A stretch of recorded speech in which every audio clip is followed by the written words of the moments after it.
Nama saya Dian Novitasari, NIM 17521107 dari Fakultas Ekonomi dan Bisnis Islam, Prodi Manajemen Bisnis Syariah kelas 7C. Di sini saya akan menyampaikan sedikit mengenai bisnis plan es campur pelangi. Latar belakang dibuatnya es bisnis ini mengingat letak negara Indonesia yang berada di wilayah tropis membuat prospek bisnis ini kedepannya meningkat.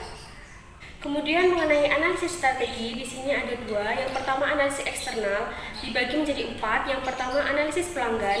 Pelanggan dalam usaha ini semua kalangan bisa menikmati es campur pelangi ini. Kemudian yang kedua mengenai analisis kompetitor, di sini ada 2 kompetitor dalam usaha ini. Yang pertama Es Oyen, mereka lebih dulu mendirikan usaha ini, dan yang kedua Es Buah Segar, yaitu mereka memberikan menu lebih dari 1 yang menjadikan tidak monotonnya usaha ini.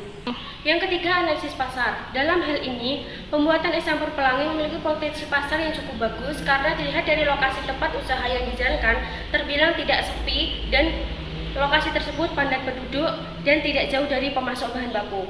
Yang selanjutnya mengenai analisis lingkungan. Analisis lingkungan dibagi menjadi 2. Yang pertama analisis lingkungan jauh berupa secara ekonomis, secara sosial budaya, ekologi, dan aspek global. Secara ekonomis, harga mudah dijangkau oleh pelanggan dan semua kalangan bisa menikmatinya. Yang kedua, secara sosial budaya, bisnis usaha es campur pelangi ini cocok untuk wilayah Sragen karena minuman ini sudah tidak asing lagi di masyarakat. Kemudian secara ekologi, hal ini sangat mempengaruhi di mana lingkungan harus bersih, nyaman, rapi, agar pelanggan nyaman. Kemudian aspek global, hal ini menjadi salah satu sarana untuk meningkatkan promosi dan memperluas penjualan melalui online. Yang selanjutnya mengenai analisis lingkungan dekat. Yang pertama mengenai kekuatan dari pemasok yang berkaitan dengan ketersediaan bahan baku tidak menjadi ancaman bagi usaha es campur pelangi ini. Kemudian yang kedua mengenai kekuatan pembeli, tentu dianggap hal yang paling penting karena faktor utama pada keberhasilan dari suatu usaha atau bisnis adalah banyak atau tidaknya pelanggan. Yang selanjutnya mengenai analisis internal, terkait SDM kami belum melakukan perekrutan. Kemudian dari faktor modal kami menggunakan modal sendiri karena dengan alasan biaya operasional bisa ditekan, kemudian kerugian bisa diminimalisir, dan proses pemasaran serba selektif. Kemudian ada rencana pemasaran. Di sini ada segmentasi, targeting, dan positioning. Segmentasi dibagi menjadi 3. Yang pertama, segmentasi demografi.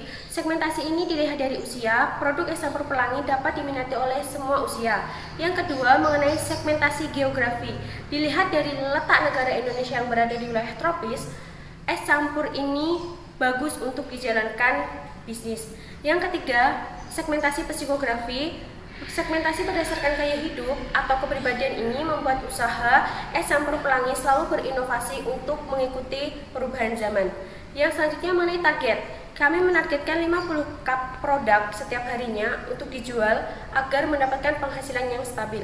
Yang selanjutnya mengenai positioning. Positioning merupakan penentuan posisi pasar yang menunjukkan bagaimana suatu produk dapat dibedakan dari para pesaingnya. Yang selanjutnya mengenai marketing mix dibagi menjadi 4P. Yang pertama produk, price, promotion, dan price. Yang pertama produk, tentu saja kami menawarkan produk es campur pelangi. Kemudian price, kami menawarkan harga 5.000 per cup. Kemudian promotion, kami menggunakan 2 promosi, menggunakan banner dan menggunakan promosi secara online melalui WhatsApp dan Instagram. Yang selanjutnya place. Lokasi yang kami pilih tentunya padat penduduk, dekat jalan raya, dan mudah untuk ditemui.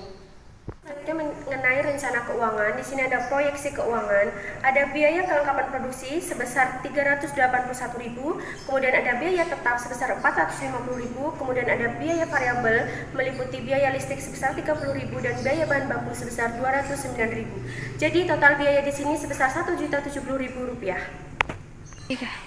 Di sini mengenai perhitungan harga jual dan laba.